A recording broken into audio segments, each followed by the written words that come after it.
Welcome to this very special edition of the KJ Masterclass Live, the show which ensures that you profit from your time spent here with experts, either through their industry insights, information, or simply learning from them. And today we have Yosi Amram. He's a PhD, he's a distinguished psychologist, executive coach catering to CEOs, and a pioneer researcher in the field of spiritual intelligence. He's also an author of spiritual, spiritually intelligent leadership. We'll talk about all that in this show. Welcome to the show, Yosi. Thank you, Ajay. I'm excited to be here, and I know we had to reschedule, so I'm glad we all made it work, and we're here. Welcome to the show, Yosi. Welcome to India in this online form. And I'm sure not just in India, but a lot of people across the globe will benefit from what we are going to talk right now. We'll talk about spiritual intelligence for leaders in this spectrum. We'll have our conversation. But before that, let's understand a bit more about you, Yosi, your background, your journey, so that the audience learns a bit more about you. Okay, wow. Let's see if I can summarize my life journey. So I was born and raised in Israel, a war-torn region of the world.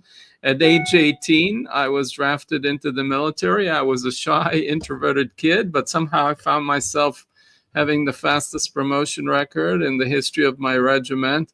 And even though I excelled at it, the command and control model of the military for leadership chafed at my soul.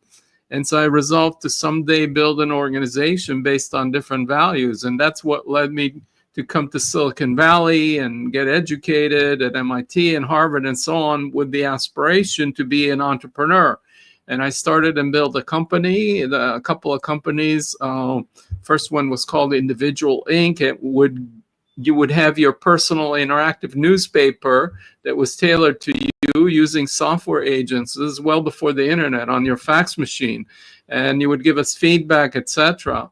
And it would learn the agent. But it was also an organizational philosophy for facilitating the growth of each individual in a team environment, in a community.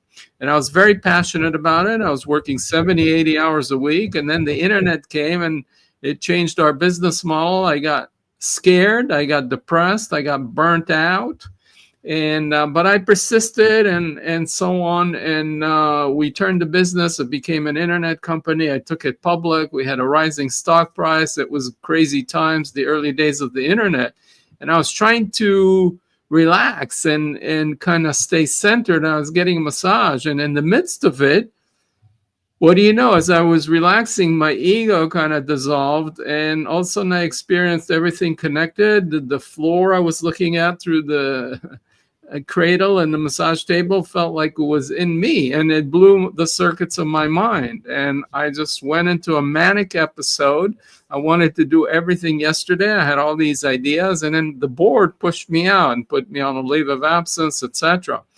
So that led me on a search to understand what happened. What happened? Why did I get burned out? Why did I get depressed? Why was I so identified with the business? Was this awakening experience real or delusional?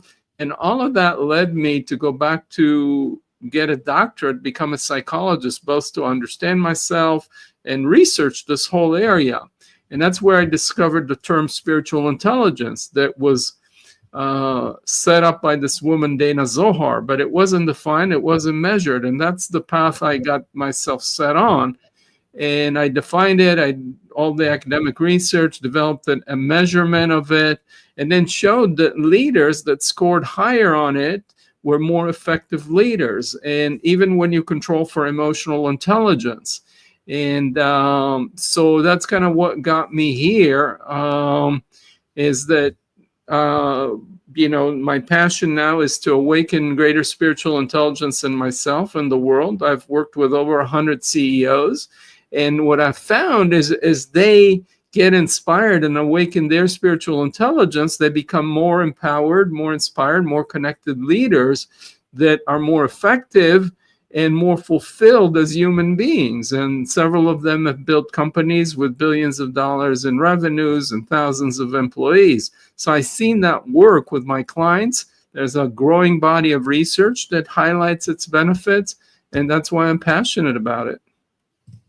Absolutely, absolutely, Yossi. Spiritual intelligence for leadership. Now, several leaders will say, Yossi, I'm already, my mind is too preoccupied with, you know, IQ, EQ, and now you bring SQ, whereas my mind is also occupied about Q1, Q2, Q3, and so on. How would you like to explain them these Q1s, quarters to intelligence SQ, that is spiritual intelligence or spiritual quotient? Yeah, well, first of all, we have to differentiate between managers and leaders. Managers manage resources, make decisions, very important. Leaders, what do? They inspire. What is the root word of inspire? Is spirit. And so what leaders do is we breathe passion, aliveness, and cohesion into the organization. And that's based on setting a vision and a mission and a set of values that pull people together that are aligned with that. And then, so when you get a group of people that are aligned with a shared intention, mission, and vision, then you have all the power and all the energy and the focus to deliver the results. So besides my own research, other researchers have shown that leaders that have higher level of spiritual intelligence produce better financial results to their organizations. So this isn't just like a nice to have, it feels good, it's some kind of woo-woo. It translates into better bottom line because you have employees that are inspired, and employees that are inspired are twice as productive as regular just people going about their job. This is a study done by Bain and Company, one of the top management consulting companies in the world. And they found that inspired employees are twice as productive. And they looked at what are the qualities that lead to inspiring leaders. And these were qualities such as presence, centeredness, servanthood, all the same qualities that are in spiritual intelligence. So, this is not just a nice to have. There's a lot of research both in business and leadership, in positive psychology, that says when you bring these qualities into your work, into your environment, you're more effective, you're on fire, people are drawn to you, and you get a cohesive team of people that are aligned and working towards the same mission. And there's no toxicity, there's no politics in the organization, or certainly it's minimized because we're all working towards that same purpose. Absolutely. These are very good words, Yossi, and everyone would like to live in an ideal world.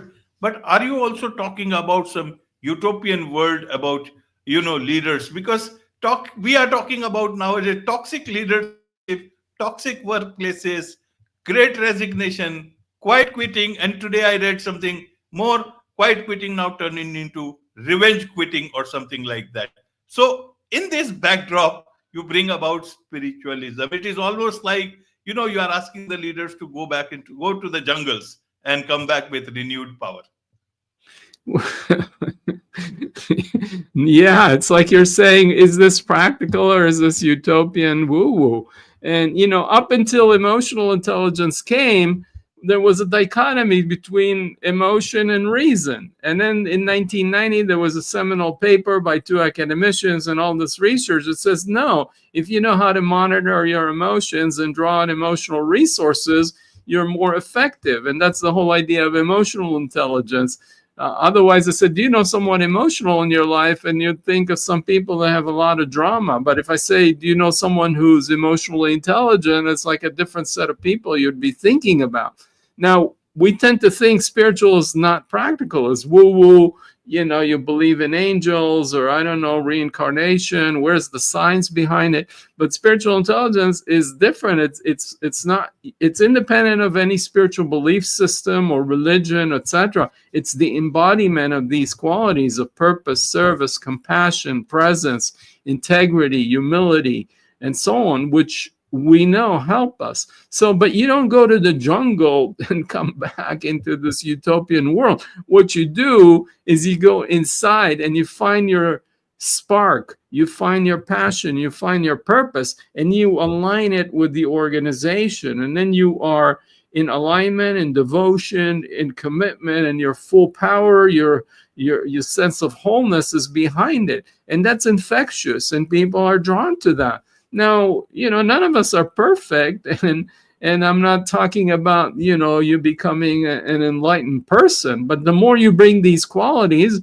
the more you bring presence, mindfulness, intention. Like right now, okay, I could be distracted looking at my cell phone, looking at the text, the notifications, etc. I could be thinking about tomorrow. I could be thinking about lunch with my friend yesterday, etc. All that's going to be distracting, and you're going to feel that I'm not here with you. And as a leader, when we're distracted, we're not present, we're not committed to our team, they're going to disengage too. So this is all practical about, being present and being clear in our intention, being clear in our purpose, being inner directed. So we go inside to find our North Star, our passion, where we're going. And at the same time, we're open to others. So we're building community. And this is the paradox: how to hold my ground and be passionate and know my truth, but also be open to listening to you. And that creates a relationship, and that creates trust between us, and the best ideas can come forward. So it's not about my ego trying to prove me right, but it's about doing what is right. And when people feel the leader and the organization is focused about doing what's right, as opposed to any kind of self-aggrandizement, there's a greater engagement, greater commitment, and it results in more effort and more engagement and better results for everyone. And it just feels good. It feels good. Let's look at it from another angle, Yosi. Yeah. You are a distinguished psychologist, PhD. You know about things. We'll come to your book also. Human mind. Do you think leaders are much more divine creatures that they are not human? Who wants to dilute that power also? Several of these leaders, they want that power in their hands, want to exercise it, feel it. Does a spiritual intelligence let them understand about the power in which they want to? Is that you? It's like you are rewiring their brain to become much more, saintly creatures in one day. Can it happen? Secondly, even if they want to happen, how would you inject those things? It's like you have an experience of Silicon Valley. You have created a good product, but how do you work that into that operating system? They understand numbers better. They understand profits better. Which organization has the wherewithal and the capacity to get this sort of a software into their system? They will consider it like a virus which will eat into the very way they want to function. Help us understand in that backdrop, again, on the practical side of no, I love it. I love your questions. Like, okay, let's make this real. It all sounds great, but is this real? And so a few things you said. One, it's not like you wake up the next day and you're spiritually intelligent. So it's like, and you say, okay, I want to be in good health. Well, you don't go to the gym once and you push some weights, you do some running, you do some swimming, and then the next day you're healthy. You go to the gym, you exercise your body, you build your muscles over time, and you got to keep at it. And so, we come into this world. We all have our wounds, our history, our family, our parents, etc. And we develop our ego to compensate for feeling unloved, unworthy, whatever. We're insecure. That's part of the human condition. Now, to reverse that, it's like you have a jungle. You talked about the jungle. We have a jungle in our mind. And if you're going into the jungle, there are pathways that you're used to, but you gotta, take your machete and clear new pathways and walk them so that they become the habits. And so that's a process. So there are 25 qualities of spiritually intelligent leadership, and you can't do them all in one day. So you work one, and you start to build habits around it. Like, you get into a habit of brushing your teeth every morning, and then it's just part of your routine. You don't work on it so much. So you take one, let's say you take gratitude, appreciation. The people that you appreciate and you express gratitude to feel more motivated. It energizes them. They do more of the same. So you go around your office, your day, whatever, and you look for moments and things that people are doing that you appreciate. That makes you feel more motivated, more energized, more positive. And then you look for opportunities to share that gratitude. And then those people get positive feedback. It energizes them and increases their performance. So you do that for a week, for a month, and then it becomes part of your habit routine. Like you check your email, you check your text, you go on Slack, whatever it is you do, you got your daily routine. But now you've built this appreciation, gratitude practice into your routine, how you go about your day. It's not rocket science. It takes discipline. We all get distracted and lose our focus. So once you've built that, then you can work on something else. Like, what is my purpose? What is my gift as a human being? I came into this world. Life gave me certain gifts, certain talents, certain superpowers. I want to use them. I want to actualize them. And it feels the best when we use them to contribute to others. That's the lasting fulfillment that we have. So what is my gift? What is my personal purpose? And how does it align with the purpose of the organization? The organization has a purpose. Why does it exist? So, when I align my personal purpose with the organizational purpose, then I am aligned. My whole life force, my energy, my passion is there to contribute. So that's very practical. When you have that energy, that drive, that commitment, people feel it. You feel it. You feel aligned. You're wholehearted. You're not divided. Like, I'm pulling this way, I'm pulling that way, which divides us and disempowers us. So I'm just giving you a few examples, but this is a lifelong journey. It's not like, you go to the jungle for 2 hours, you take your machete, you say, oh, this is my pathway, and you're done. No, you do it day in and day out, and you practice, but it's very fulfilling, and you grow, and you learn, and you become more empowered, more inspired, more connected to yourself and other people. Part of the issue we have these days is a loneliness epidemic. In the US, there's ever rising suicide, depression, anxiety rates, particularly in the US. I don't know what it's exactly like in India. But, we have our IQ, like you said, we have our EQ, and we've learned to monitor our emotions. But yet, people feel isolated, people feel lonely. There's ever increasing anxiety, depression, etc. So something is missing.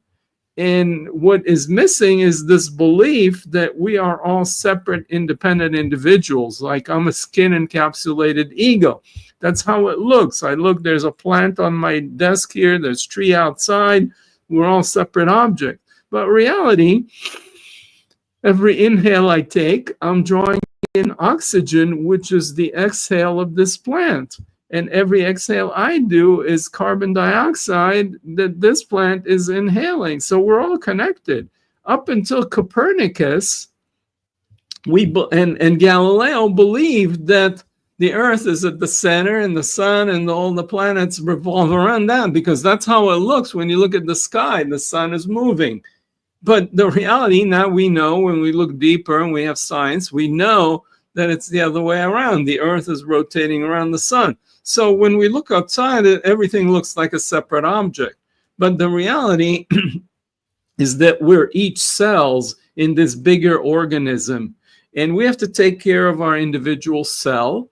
Like in the body, a cell has a cell membrane. It takes care of itself so it can function. It can make its contribution, whether it's embedded in the organ of the liver or the thyroid or the kidney. It has a role. But it has to do its function. It has to take care of itself.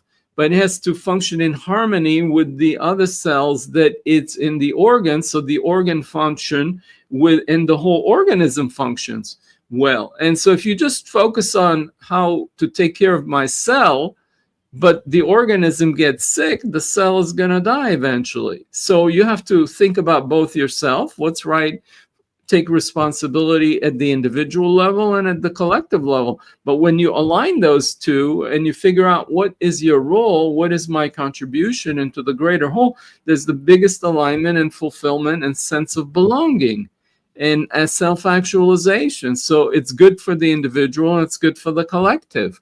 So to me, this all makes sense logically, and scientifically. So you tell me if what I'm saying doesn't make sense to you, and let's talk about it.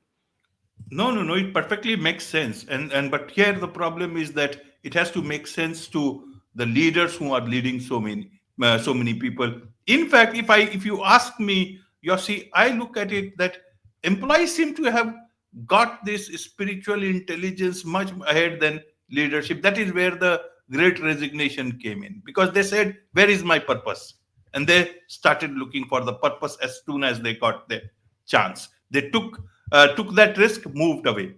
Even today, a lot of people are resisting to come back to offices, because not because that they don't want to earn, but they think that they can spend time with their families better. They can have a better work-life balance. They can do more of what they want.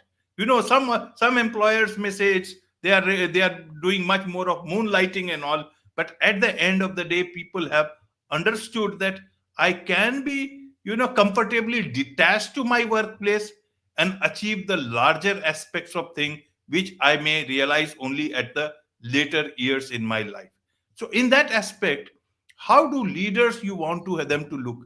Do you think in this whole way artificial intelligence is moving on, the way it is impacting our workplaces in future, it is not a question of whether they want to understand its spiritual intelligence, but whether they can hold it for long, because tomorrow it will be a different age, and only the future can be understood in that whole area, can be only understood with people who have this spiritual intelligence. Otherwise, they will just be taken away with that passage of time. How do you see that?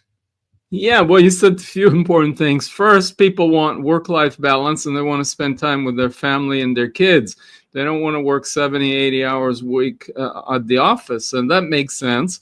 We are multidimensional beings. We have our family, we have our hobbies, we have our, etc. And then we have our work. But the point is that what leaders can do is can create a sense of community and family. The reason people want to spend time with their family and children and their spouse and partner and parents is because human connections are so important. So this is where I said, if you as a leader create a shared sense of value and mission and purpose, and people feel like we're part of one family, one tribe, we're aligned together, then our sense of belonging, we're social animals as human beings, that motivates us, and we get fulfillment, and we have community and friends, and different aspects of our capacities get exercised at work. And so we're not just doing it to pay the bill, the mortgage, the house, get milk and bread on the table. There's a fulfillment, there's a belonging, there's purpose, there's actualization. So, and that doesn't mean you work 80 hours a week. You work at a reasonable pace, but it has meaning and it has fulfillment, it has self-actualization. So that's one piece of it. And that's why it's that much more important to bring purpose, meaning, presence, caring, community, all these values I'm talking about.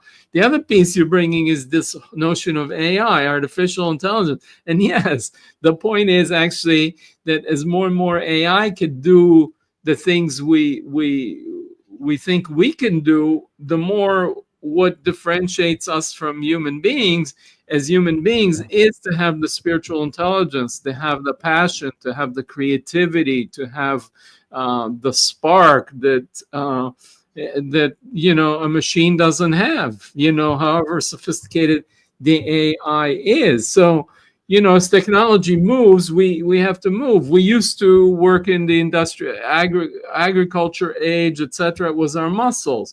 Industrial age, you can mechanize it. You could tell people work on the assembly line. You do this, you do this, you do that. and it's all algorithmic. But then we come into the information knowledge age, and you have knowledge workers. You can't just prescribe to them exactly what they do. So you need their judgment, you need their emotional intelligence, etc. And now we're moving to an AI age, and more of that's going to get done. So what is the unique contribution that we can bring as human beings? And it is related to our spiritual intelligence. So actually, as AI comes in, SI becomes more important for human beings.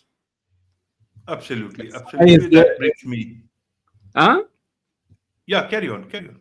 Yeah, no, I was just saying SI is the acronym I'm using for spiritual intelligence. So as AI comes in, SI becomes more important. Yeah, wonderfully put, Yossi. Wonderfully put. And that brings me to your book, Spiritually Intelligent Leadership. Tell us a bit about your book. What have you dealt in the book? And also, have you dealt about how one can enhance their spiritual intelligence, especially for leaders?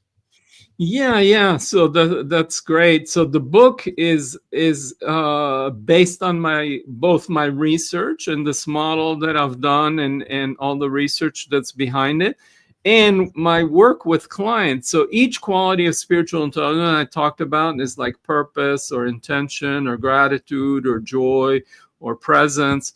I bring in case studies with my clients where they face a problem, a challenge, a difficulty, a crisis, and they're paralyzed by fear, whatever it is. They're running out of funding. They have to raise money. They have to lay off people.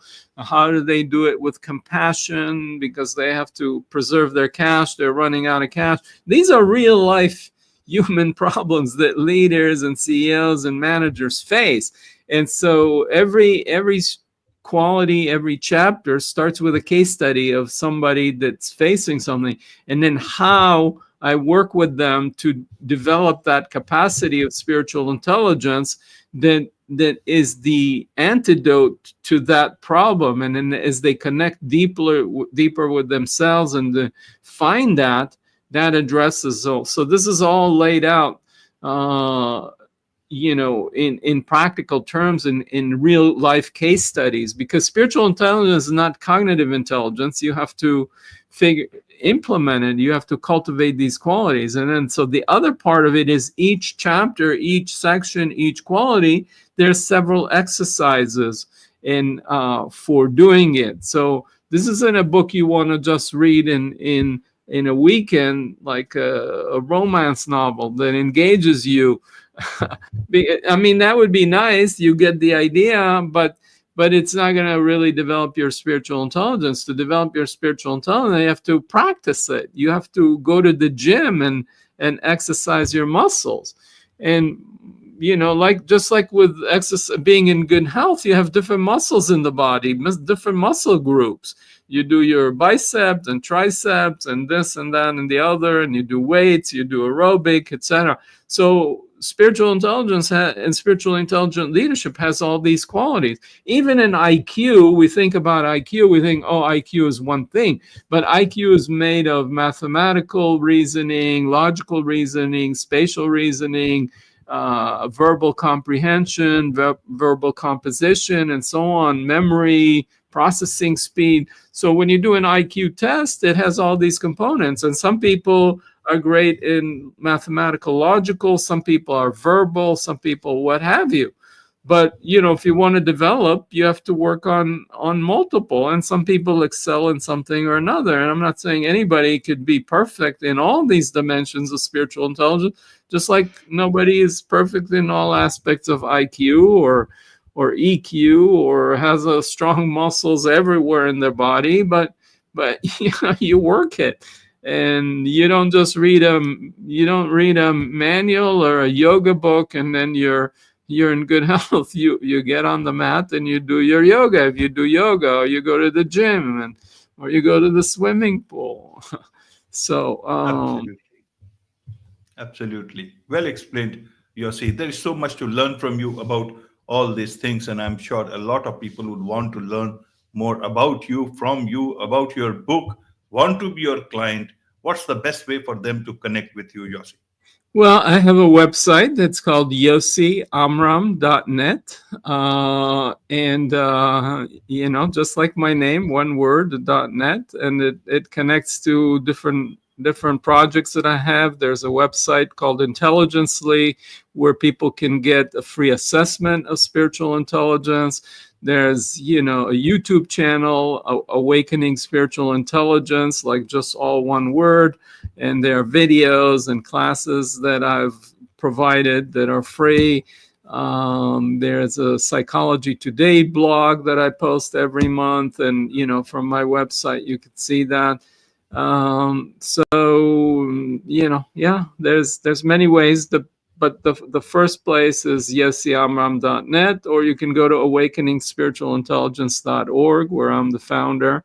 And, my mission is to help awaken greater spiritual intelligence in the world. And I think doing that with leaders is the high leverage way, because when the leader starts to think in those terms and implement that ripples down to their management team and the whole organization. And in a way, we're all leaders, and you don't have to be a CEO. We're all influencing people around us in our family, in our neighborhood, in our community. So if you come in with that spark of life and aliveness, and you're radiating this passion and goodness and generosity and kindness, people are drawn to you and you influence them. So anyway, I know I'm getting off your question, but I'm trying to say that in a way, we're all leaders in our lives, and you can't lead anybody else until and when you lead yourself. So leadership and inspiration is first and foremost an inside job. If you want to be a leader, you have to lead yourself. If you want to be an inspiring leader, you have to be inspired. Absolutely. If you want to inspire others, you have to be yourself inspired. Wonderfully explained, wonderfully said. With these words of wisdom, it's a wrap on this very special edition of the KJ Masterclass Live. Thank you so much indeed for joining us. Thank you.